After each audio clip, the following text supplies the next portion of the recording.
Hi friends, electronics ടെക്നീഷ്യന്മാരല്ലാത്ത മറ്റു മേഖലകളിൽ ജോലി ചെയ്യുന്നവരായാൽ തന്നെയും ഇപ്പോൾ മിക്കവാറും എല്ലാവരും തന്നെ സ്വന്തമായിട്ട് ഓഡിയോ സിസ്റ്റങ്ങളൊക്കെ അസംബിൾ ചെയ്ത് കേൾക്കുന്നൊരു പതിവാണ് ഇപ്പോൾ ഉള്ളത്. അപ്പോൾ അതുകൊണ്ട് തന്നെ ഇപ്പോൾ സാധാരണ നമ്മുടെയൊക്കെ വീടുകളിലൊക്കെ ഒന്ന് തേടിക്കഴിഞ്ഞ് കഴിഞ്ഞാൽ മിനിമം ഒരു 8-10 ബ്രാൻഡിൻ്റെ എങ്കിലും ടോൺ ബോർഡുകൾ നമുക്ക് കിട്ടും.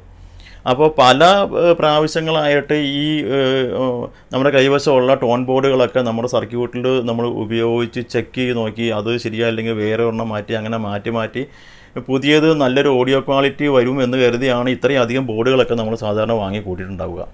പക്ഷേ ഇത്രയും അധികം ബോർഡുകൾ നമ്മൾ വാങ്ങി ഉപയോഗിച്ചതിൽ ഏതിലെങ്കിലും നല്ലൊരു ബെറ്റർ ലിസണിങ് എക്സ്പീരിയൻസ്, നല്ലൊരു ഓഡിയോ ക്വാളിറ്റി അല്ലെങ്കിൽ നല്ലൊരു ഓഡിയോ സാറ്റിസ്ഫാക്ഷൻ നമുക്ക് ഉണ്ടായിട്ടുണ്ടോ? മിക്ക ആളുകളും ഇല്ല എന്ന് തന്നെയായിരിക്കും പറയുക. കാരണം ഈ പറയുന്ന ടോൺ ബോർഡുകളെല്ലാം തന്നെ കറക്റ്റായിട്ട് കസ്റ്റമറുടെ ട്രെൻഡ് മനസ്സിലാക്കി ഉണ്ടാക്കിയിട്ടുള്ളതായിരിക്കും. എന്താണ് ട്രെൻഡ്? ഒരു കസ്റ്റമർ ഒരു ഇലക്ട്രോണിക്സ് ഷോപ്പിൽ പോയിട്ട് ഒരു ടോൺ ബോർഡ് വേണമെങ്കിൽ സാധാരണഗതിയിൽ ഒരു സാധാരണക്കാരനാണെങ്കിൽ അവർ പറയുന്നത് നല്ല ബേസും നല്ല ട്രിബിളുള്ള ടോൺ ബോർഡ് വേണം. അപ്പോൾ കടക്കാരൻ ഒരാൾ ഒരു സാധനം എടുത്ത് തരും, ഇത് നല്ലതെന്ന് പറയും, അത് വാങ്ങി വീട്ടിൽ കൊണ്ട് വെച്ച് നോക്കും. ശരിയാണ്, പറഞ്ഞത് ശരിയാണ്, നല്ല ബേസും നല്ല ട്രിബിളും ഒക്കെ ഉണ്ട്, പക്ഷേ കേൾക്കാൻ ഒരു സുഖമില്ല. എന്താണ് കാരണം? ഇതെല്ലാം നമുക്ക് പറ്റുന്ന ചില കളിപ്പുകളാണ്. അതായത് നമ്മൾ വിചാരിച്ചിരിക്കുന്നത് ഒരു നല്ല ഓഡിയോ ക്വാളിറ്റി എന്ന് പറഞ്ഞു കഴിഞ്ഞാൽ നല്ല ബേസും നല്ല ട്രിബിളുമാണ് നമ്മൾ സ്വയം ധരിച്ചു വെച്ചേക്കുക. അതായത് ഒരു നല്ല ഓഡിയോ ലിസണിങ് എക്സ്പീരിയൻസ് വേണമെങ്കിൽ ഇപ്പോൾ നമ്മളൊരു മ്യൂസിക് പ്ലേ ചെയ്യുവാണെങ്കിൽ ആ പ്ലേ ചെയ്യുന്ന ആ മ്യൂസിക്കിനകത്തുള്ള എല്ലാ ഓഡിയോ നോട്ട്സും ഈക്വലായിട്ട് ഹൈലൈറ്റ് ചെയ്യപ്പെടണം. അങ്ങനെ ചെയ്തെങ്കിൽ മാത്രമാണ് നമുക്ക് അടിപൊളിയായിട്ടുള്ളൊരു ഓഡിയോ ക്വാളിറ്റി നമുക്ക് കിട്ടുകയുള്ളൂ. ഇപ്പോൾ നമ്മൾ സാധാരണ ചെയ്യുന്നത് എങ്ങനെയാണ്? ഒരു ടോൺ ബോർഡ് വാങ്ങിക്കഴിഞ്ഞാൽ അതിൻ്റെ ലോ എൻഡ് നന്നായിട്ട് കയറ്റും, ഹൈ എൻഡ് നന്നായിട്ട് കയറ്റും. ഇതിൻ്റെ മിഡ് ലെവലിലുള്ള ഫ്രീക്വൻസി, അതായത് ഇന്ത്യൻ മ്യൂസിക്കിൽ ഏറ്റവും കൂടുതൽ ഈ മിഡ് ലെവലിലുള്ള ഫ്രീക്വൻസി, അതുമായിട്ട് ബന്ധപ്പെട്ട മ്യൂസിക്കുകളായിരിക്കും കൂടുതലും വരിക. എന്നുവെച്ചാൽ അതുമായിട്ട് ബന്ധപ്പെട്ട ആ ഒരു ഫ്രീക്വൻസി റേഞ്ചിൽ വരുന്ന ഇൻസ്ട്രുമെൻറ്റ്സ് ആയിരിക്കും പ്ലേ ചെയ്യുക. ഉദാഹരണത്തിന് തബല, മൃദംഗം, ഗിത്താർ, വയലിൻ, അങ്ങനെയുള്ള ആ ചെണ്ട, ഇങ്ങനെയുള്ള ഈ വക സാധനങ്ങളെല്ലാം ഡൗൺ ആവും. അപ്പോൾ നമ്മൾ ശരിക്കും പറഞ്ഞാൽ അതിനൊരു ഈക്വലൈസർ ഗ്രാഫ് നോക്കിക്കഴിഞ്ഞ് കഴിഞ്ഞാൽ വളരെ ഡൗൺ ആയിട്ടുള്ള ഒരു കേർവിലായിരിക്കും നമ്മളിത് കേൾക്കുന്നത്. അതുകൊണ്ട് തന്നെ ഈ എക്സ്ട്രീം ലോ ലെവലും എക്സ്ട്രീം ഹൈ ലെവലും നന്നായിട്ട് കേൾക്കും, ബാക്കിയുള്ളതെല്ലാം വളരെ താഴ്ന്നതായിരിക്കും. അതുകൊണ്ട് തന്നെ നല്ല ലിസണിങ് എക്സ്പീരിയൻസ് നമുക്ക് കിട്ടാണ്ട് പോകുന്നത്. മനസ്സിലായില്ലേ? അപ്പോൾ ഒരു ടെക്നീഷ്യൻ ഒരു സിസ്റ്റം ചെയ്യുമ്പോൾ അല്ലെങ്കിൽ ഇതുപോലെ ഇലക്ട്രോണിക് ഒരു ഓഡിയോ പാർട്ട്, ഒരു ഓഡിയോയുടെ ഒരു ബോർഡ് നമ്മൾ ഡിസൈൻ ചെയ്യുകയൊക്കെയാണ് എങ്കിൽ ആ ടെക്നീഷ്യൻ്റെ യാത്ര ഒരു ഫ്ലാറ്റ് റെസ്പോൺസിലേക്കായിരിക്കും. ഭയങ്കര ബേസിലേക്കോ അല്ലെങ്കിൽ ഭയങ്കര ലോയിലേക്കോ ഒന്നുമല്ല, എല്ലാ ഫ്രീക്വൻസികളും ഒരുപോലെ തന്നെ ഹൈലൈറ്റ് ചെയ്യപ്പെടണം എന്ന് കരുതിയിട്ടാണ് നമ്മൾ ചെയ്യേണ്ടത്. അതായത് ബ്രാൻഡഡ് ഓഡിയോ സിസ്റ്റങ്ങൾ, അതിൻ്റെ എല്ലാം മ്യൂസിക് ലെവലെല്ലാം നല്ല ഹൈ ആയിരിക്കും. കാരണം അത് ബാലൻസ്ഡ് ആയിട്ടുള്ള ഒരു ഓഡിയോ ഔട്ട്പുട്ട് തരാൻ വേണ്ടിയിട്ട് പ്രത്യേകം ഡിസൈൻ ചെയ്തിട്ടുള്ള ബോർഡുകളും കാര്യങ്ങളൊക്കെയാണ്. അതിനകത്ത് നല്ല ബേസ് വേണം അല്ലെങ്കിൽ നല്ല ഹൈ വേണം, അത് മാത്രമല്ല എല്ലാ നോട്ട്സും ഒരുപോലെ യൂണിഫോം ആയിട്ട് തന്നെ അതിൽ നമുക്ക് ഹൈലൈറ്റ് ചെയ്യപ്പെടണം. അങ്ങനെയാണ് നിർമ്മിച്ചിട്ടുള്ളത്. അതുകൊണ്ട് തന്നെയാണ് ഇതിനൊക്കെ ആ ഒരു സ്റ്റാൻഡേർഡ്, ആ ഒരു എല്ലാ ഫ്രീക്വൻസിയും ഒരുമിച്ച് നമുക്ക് എക്സ്പീരിയൻസ് ചെയ്യാൻ പറ്റുന്ന രീതിയിലുള്ള ആ ഒരു ഓഡിയോ ക്വാളിറ്റി വരുന്നത്. അപ്പോൾ ഇതേ അനുഭവം എനിക്കും വന്നിട്ടുണ്ടായിരുന്നു. ഞാനും ഒരു ആദ്യകാലങ്ങളിലൊക്കെ മറ്റു പുറത്തുനിന്ന് കിട്ടുന്ന മറ്റു ടോൺ ബോർഡുകളൊക്കെ ആയിരുന്നു ഉപയോഗിച്ചുകൊണ്ടിരുന്നത്. പിന്നീടാണ് ഇതേ സിറ്റുവേഷൻ എനിക്ക് വന്നപ്പോഴാണ് ഞാൻ തന്നെ ഒരു ടോൺ ബോർഡ് ഡിസൈൻ ചെയ്തിട്ട് അത് നമ്മൾ വിപണിയിൽ ഇറക്കിയത്. ഒരു 7-8 മാസമെങ്കിലും ആയി കാണും.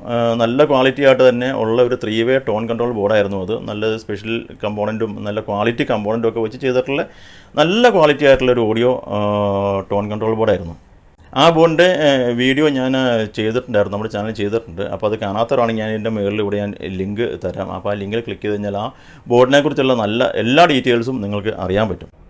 ഇത് കണ്ടില്ലേ, ഇതാണ് നമ്മൾ അന്ന് ചെയ്തിട്ടുണ്ടായിരുന്ന ആ ഒരു 3-way ടോൺ കൺട്രോൾ ബോർഡ്. നല്ല ക്വാളിറ്റി ഓഡിയോ ആണ്. ടാൻഡലം കപ്പാസിറ്റേഴ്സൊക്കെ വെച്ച് നന്നായിട്ട് ചെയ്തിട്ടുള്ളത്. അതുപോലെ 4IC ഒക്കെ വെച്ച് കുറച്ച് വലിപ്പമുള്ള ബോർഡാണ് ചെയ്തേക്കുന്നത്.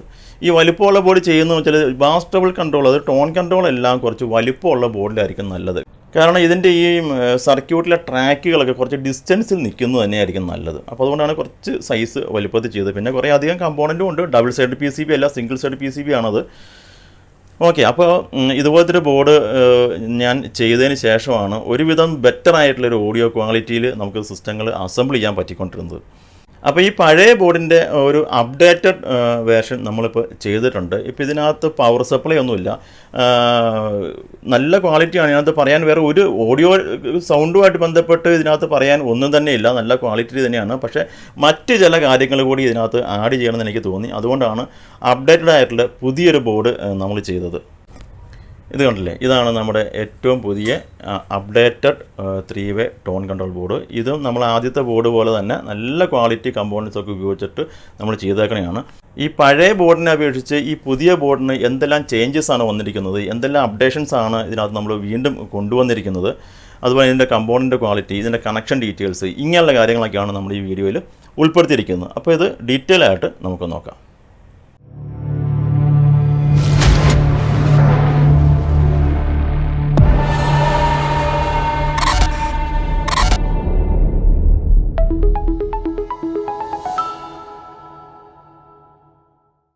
ഓക്കെ. അപ്പോൾ ഈ പഴയ ബോർഡിൽ നിന്നും ഈ പുതിയ ബോർഡിലേക്ക് സർക്യൂട്ടിൽ ചേഞ്ചസ് ഒന്നും കാര്യമായിട്ട് വരുത്തിയിട്ടില്ല, ചെറിയ ചെറിയ ചേഞ്ചസ് മാത്രമാണ് വരുത്തിയിട്ടുള്ളൂ. പിന്നെ ഈ പഴയ ബോർഡിൽ നമ്മൾ ഉപയോഗിച്ചിരുന്നത് അന്ന് STയുടെ IC ആയിരുന്നു ഉപയോഗിച്ചിരുന്നത്. പക്ഷേ നമ്മുടെ ഈ പുതിയ ബോർഡിൽ നമ്മൾ 4 IC നമ്മൾ ചേഞ്ച് ചെയ്തിട്ടുണ്ട്. Texas instruments USA original IC ആണ് ഈ 4 മറ്റേ പഴയ ICയെക്കാളും ഇത് നല്ല കോസ്റ്റ്ലിയാണ്, നല്ല ഓഡിയോ ക്വാളിറ്റിയും തരാൻ പറ്റുന്ന ആ ഒരു ലെവലിലുള്ള ഒരു IC ആണ്. ഇത് കിട്ടാൻ കുറച്ച് പാടാണ്. പിന്നെ ഈ പഴയ ബോർഡിൽ നമ്മൾ കൊടുക്കേണ്ടിയിരുന്നത് 12 വോൾട്ട് ഡ്യുവൽ പവർ സപ്ലൈ ആണ്. അതും റെഗുലേറ്റഡ് ഡ്യുവൽ പവർ സപ്ലൈ ആണ് ഇതിന് കൊടുക്കേണ്ടിയിരുന്നത്. പക്ഷേ ഇതിനകത്ത് നമ്മൾ പവർ സപ്ലൈ ഒന്നും ആഡ് ചെയ്തിട്ടില്ല. അപ്പോൾ നമ്മൾ വേറെ ഒരു പവർ സപ്ലൈ എടുത്ത് ഇതിനകത്തേക്ക് കൊടുക്കേണ്ടി വരും. ആ കൊടുക്കുന്ന പവർ സപ്ലൈ എന്ന് വെച്ചാൽ 12 volt regulated dual power supply അതാണ് കൊടുക്കേണ്ടത്. പക്ഷേ ടെക്നീഷ്യന്മാർക്കൊന്നും പ്രശ്നമില്ലായിരിക്കും. പക്ഷേ ഇങ്ങനെ സാധാരണക്കാർ ഒക്കെ ഒരു സിസ്റ്റം അസംബിൾ ചെയ്യുമ്പോൾ ഇതിനേക്കുള്ള 12 volt regulated dual power supply ചെയ്യാൻ കുറച്ച് ബുദ്ധിമുട്ടായിരിക്കും. അപ്പോൾ അതിന് വേണ്ടിയിട്ട് നമ്മൾ സെപ്പറേറ്റ് ഒരു കോമൺ PCBയിലൊക്കെ നമ്മൾ ഈ കമ്പൗണ്ടൊക്കെ വെച്ച് അതുപോലെ തന്നെ RF കട്ടിങ്ങുമായിട്ടുള്ള കപ്പാസിറ്റേഴ്സും കാര്യങ്ങളൊക്കെ ഇട്ട് നല്ല സ്മൂത്തായിട്ടുള്ളൊരു പവർ സപ്ലൈ നമ്മൾ ചെയ്തെടുക്കാൻ കുറച്ച് പ്രയാസമായിരിക്കും. അപ്പോൾ അതുകൊണ്ട് അങ്ങനെ ഒരു പ്രശ്നം നമ്മുടെ ആ പഴയ ബോർഡിൽ ഉണ്ടായിരുന്നു. പക്ഷേ ഈ ബോർഡിൽ അങ്ങനെ പ്രശ്നങ്ങളില്ല. നമ്മൾ ഇതിനകത്ത് റെഗുലേറ്റഡ് പവർ സപ്ലൈ എന്ന് വെച്ചാൽ റെക്ടിഫിക്കേഷൻ ഇല്ല, നമ്മുടെ കയ്യിലുള്ള പവർ സപ്ലൈ. നമ്മളൊരു ആംപ് ചെയ്യുമ്പോൾ എന്തായാലും അതിനകത്തൊരു 3-4 ടൈപ്പ് പവർ സപ്ലൈ ഉണ്ടാവുമല്ലോ. അതിനകത്ത് നിന്ന് ഏതെങ്കിലും ഒരു പവർ സപ്ലൈ ഒരു 12 വോൾട്ട് മുതൽ ഒരു 24 വോൾട്ട് വരെയുള്ള ഏത് പവർ സപ്ലൈ നമുക്ക് ഇതിനകത്തേക്ക് എടുത്ത് കണക്ട് ചെയ്യാവുന്നതാണ്. ഇവിടെ ഈ കാണുന്ന ഈ ഭാഗത്താണ് ഇതിൻ്റെ പവർ സപ്ലൈ ഇൻപുട്ട് കൊടുക്കേണ്ടത്. ഓക്കെ, ഇവിടെയാണ് ഇൻപുട്ട് കൊടുക്കേണ്ടത്. അതെല്ലാം കറക്റ്റായിട്ട് ഇതിൻ്റെ താഴെ മെൻഷൻ ചെയ്തിട്ടുണ്ട്.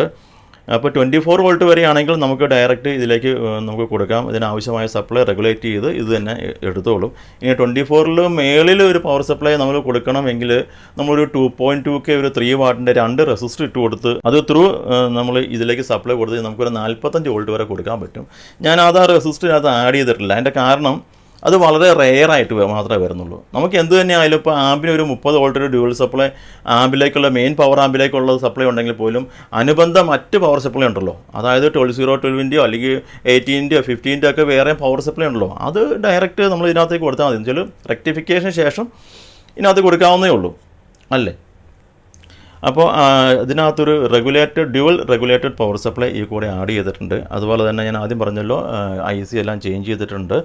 അതുപോലെ ഇട്ടേക്കുന്ന കപ്പാസിറ്റേഴ്സ് എല്ലാം നല്ല ഹൈ ക്വാളിറ്റി ആയിട്ടുള്ള കപ്പാസിറ്റേഴ്സ് ഇട്ടാണ്. എല്ലാം നമുക്ക് കിട്ടാവുന്നതിൽ ഇപ്പോൾ നമുക്കിവിടെ കിട്ടുന്നത് ചൈനീസ് ബ്രാൻഡൊക്കെ ഒഴിവാക്കി കഴിഞ്ഞാൽ ഏറ്റവും നല്ല കപ്പാസിറ്റർ കെൽട്രോൺ തന്നെയാണ്. എല്ലാം കെൽട്രോണിൻ്റെ കപ്പാസിറ്ററാണ്. പക്ഷേ നമ്മൾ ആദ്യം ഉണ്ടായിരുന്ന ആ ഒരു PCBയിൽ നമ്മൾ എല്ലാം ഡയറക്റ്റ് വയർ സോൾഡറിങ് ആയിരുന്നു ഈ PCBയിൽ ഉണ്ടായിരുന്നത്. ഇപ്പോൾ ഇതിനകത്ത് ഈ പുതിയ PCBക്കകത്ത് വയർ സോൾഡറിങ് ഒന്നുമില്ല, എല്ലാം JST സോക്കറ്റ്സാണ് വെച്ചിരിക്കുന്നത്. അപ്പോൾ നമുക്കതിലേക്ക് വയർ ജസ്റ്റ് അങ്ങ് പ്ലഗ് ഇൻ ചെയ്താൽ മാത്രം മതിയാകും. ഞാൻ ആദ്യം പറഞ്ഞല്ലോ, ഇവിടെയാണ് ഇതിൻ്റെ പവർ സപ്ലൈ കൊടുക്കേണ്ടത്. അതും നമ്മൾ JST കണക്റ്റേഴ്സാണ് വെച്ചിരിക്കുന്നത്. ഇവിടെ ഈ കാണുന്ന ഈ പോർട്ടാണ് ഇതിൻ്റെ ഓഡിയോ ഇന്ന്, ഇവിടെയാണ് ഓഡിയോ ഔട്ട്. അതുകൂടാതെ ഇതിൻ്റെ നടുക്കായിട്ട് ഇവിടെ ഒരു കണക്ടറും കൂടി വെച്ചിട്ടുണ്ട്. ഇതിൻ്റെ ആവശ്യം എന്ന് പറഞ്ഞാൽ നമ്മൾ ഇൻപുട്ട് കൊടുക്കുന്ന അതേ കണക്ഷൻ തന്നെയായിരിക്കും ഇതിൻ്റെ ഔട്ട്പുട്ട് ഇവിടെ ഈ നടുവിൽ കാണുന്ന ഈ പോയിന്റിലും വരുന്നത്. അപ്പോൾ അതിൻ്റെ ആവശ്യം നമുക്കൊരു സബ് ഫിൽട്ടറേക്കിലേക്കൊക്കെയാണ് നമ്മൾ ഇതിൻ്റെ സിഗ്നൽസ് കൊടുക്കണമെങ്കിൽ നമ്മൾ എന്ത് ചെയ്യും, ഇതിൻ്റെ ഓഡിയോ ഇന്നിൽ നിന്ന് തന്നെ വേറെ വയറും കൂടിയൊക്കെ പാരലായിട്ട് നമ്മൾ സോൾവ് ചെയ്ത് എടുത്തിട്ട് വേണം കൊടുക്കാനായിട്ട്. അപ്പോൾ ആ ഒരു ഇത് ഒഴിവാക്കാനും ആണ് ഇവിടെ ഒരു പാരലായിട്ടൊരു കണക്ഷൻ കൊടുത്തിരിക്കുന്നത്. നമുക്കൊരു സബ് ഊഫർ ഫിൽട്ടർ ബോർഡിലേക്ക് വേണമെങ്കിൽ ഇവിടുന്ന് കണക്ഷൻ എടുക്കാം, അല്ലെങ്കിൽ വേറെ ഒരു ഓഡിയോ ഔട്ട് വേണമെങ്കിൽ എടുക്കണമെങ്കിൽ അതെടുക്കാം, അല്ലെങ്കിൽ ഒരു VU മീറ്ററിലേക്ക് കണക്ഷൻ ആണെങ്കിൽ അത് ഇവിടുന്ന് എടുക്കാം. അങ്ങനെ ഒരു പെയറും കൂടി ഒരു ഔട്ട് നമ്മളിവിടെ കൊടുത്തിട്ടുണ്ട്. അതിൻ്റെ ഉദ്ദേശം ഇതാണ്. പിന്നെ ഇവിടെയാണ് ഇതിൻ്റെ ഓഡിയോ ഔട്ട്. അപ്പോൾ ഞാൻ ആദ്യം പറഞ്ഞല്ലോ ഇതൊരു 3-way ടോൺ കൺട്രോൾ ബോർഡാണ്.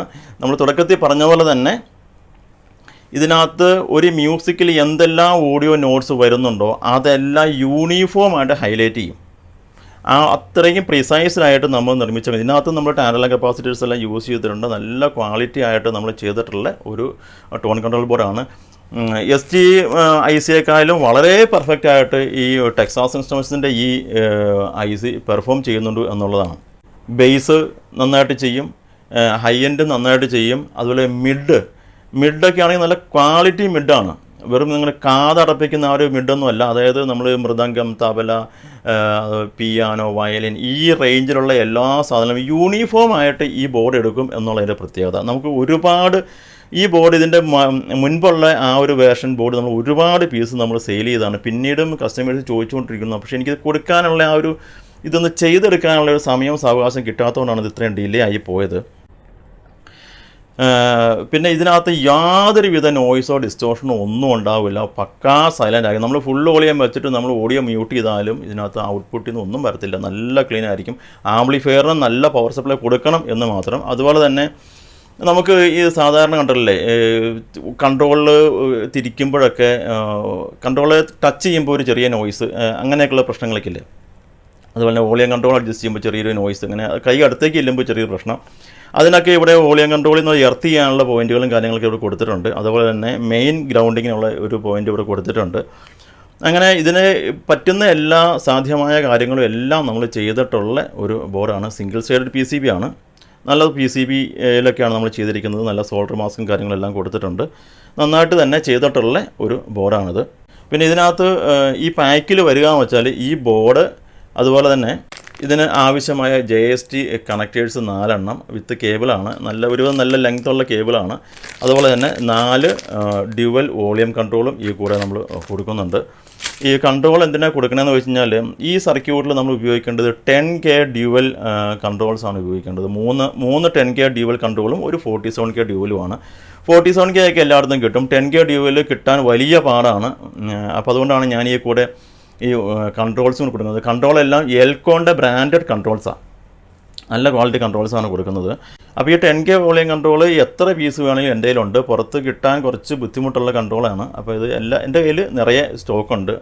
അതും നിങ്ങൾക്ക് അവൈലബിൾ ആണ്. പിന്നെ ഈ ആദ്യത്തെ ഈ ബോർഡിനകത്ത് ഈ കൺട്രോൾസ് തമ്മിലുള്ള ഡിസ്റ്റൻസ് കറക്റ്റ് അല്ലായിരുന്നു. കുറച്ച് വ്യത്യാസമാണ്. ഇത് ഈ വോളിയം കൺട്രോൾ കുറച്ച് ദൂരത്തിൽ, ബാക്കി 3 കൺട്രോളും ഈക്വൽ ഡിസ്റ്റൻസിലൊക്കെയായിരുന്നു ഉണ്ടായിരുന്നത്. പക്ഷേ ഈ പ്രാവശ്യം നമ്മളത് യൂണിഫോം ആക്കി കൊണ്ടുവന്നിട്ടുണ്ട്. ഈ 4 കൺട്രോൾസും യൂണിഫോം ആയിട്ടുള്ള ഡിസ്റ്റൻസിലാണ് ഉള്ളത്. അപ്പോൾ നമ്മൾ ഇതിനു വേണ്ടി പാനലൊക്കെ ചെയ്യുവാണെങ്കിൽ നമുക്ക് അതിനും കുറച്ച് ഈസിയാണ്. ഈക്വൽ ഡിസ്റ്റൻസ് ആണ് എല്ലാത്തിനും, centre to centre equal distance ആണ് എല്ലാത്തിനും കൊടുത്തിരിക്കുന്നത്. ഇതിനകത്ത് ബോർഡിനകത്ത് നമ്മൾ 4 കൺട്രോളും സോൾഡർ ചെയ്യാത്ത രൂപത്തിലാണ് കൊടുക്കുന്നത്. കാരണം നമ്മൾ കൺട്രോൾസ് ഇതിനകത്ത് സോൾഡർ ചെയ്ത് വെച്ച് കഴിഞ്ഞാൽ നമ്മൾ അതിന് ശരിക്കുമുള്ള ഒരു പാനൽ നമ്മൾ ഡിസൈൻ ചെയ്തെങ്കിൽ മാത്രമാണ് നമുക്ക് ഇത് കറക്റ്റായിട്ട് ഇങ്ങനെ കയറ്റി വെച്ചിട്ട് നമുക്കത് സെറ്റ് ചെയ്യാൻ പറ്റുള്ളൂ. ഇനിയിപ്പോൾ അത് അങ്ങനെ അല്ല എങ്കിൽ ഇതിനകത്ത് പറിച്ചെടുക്കുക, ഡീസോൾഡർ ചെയ്ത് എടുക്കുക എന്നുള്ളത് കുറച്ച് പാടായിരിക്കും. അപ്പോൾ അതുകൊണ്ട് ആവശ്യമെങ്കിൽ കൺട്രോൾസിനകത്തേക്ക് നമുക്ക് സോൾഡർ ചെയ്യാം, ഇല്ല എങ്കിൽ നമുക്ക് ഡയറക്റ്റ് വയറിട്ട് കൊടുക്കാം. അങ്ങനെയുള്ളത് നിങ്ങൾക്ക് ധൈര്യമായിട്ട് വാങ്ങാവുന്നതാണ്. നല്ല ഓഡിയോ ക്വാളിറ്റിയാണ്. ഞാൻ ഒരുപാട് ബോർഡുകൾ നമ്മൾ യൂസ് ചെയ്ത് അതൊന്നും നമുക്ക് പോരാന്ന് തോന്നിയുകൊണ്ടാണ് നമ്മൾ ഇങ്ങനെ ഒരു ബോർഡ് നിർമ്മിക്കാൻ തന്നെ കാരണം. അപ്പോൾ ഈ ബോർഡ് നമ്മുടെ കൈവശം നിറയെ ബോർഡുകൾ ഇപ്പോൾ അവൈലബിൾ ആണ്. ഈ ബോർഡിൻ്റെ പ്രൈസ്, അതുപോലെ തന്നെ ഇതിൻ്റെ മറ്റ് ഡീറ്റെയിൽസ് കാര്യങ്ങൾ, എൻ്റെ വാട്സപ്പ് നമ്പർ ഇതെല്ലാം ഞാൻ ഡിസ്ക്രിപ്ഷൻ ബോക്സിൽ കൊടുക്കാം. നിങ്ങൾക്ക് ഈ ബോർഡുകൾ ആവശ്യമുണ്ടെങ്കിൽ ജസ്റ്റ് എൻ്റെ വാട്സപ്പിൽ കോൺടാക്റ്റ് ചെയ്താൽ മതി. നിങ്ങൾക്ക് ഈ സാധനം ഞാൻ കൊറിയറായിട്ട് അയച്ചു തരാം. ഓക്കെ, അപ്പോൾ മറ്റൊരു വീഡിയോയിൽ വീണ്ടും കാണാം.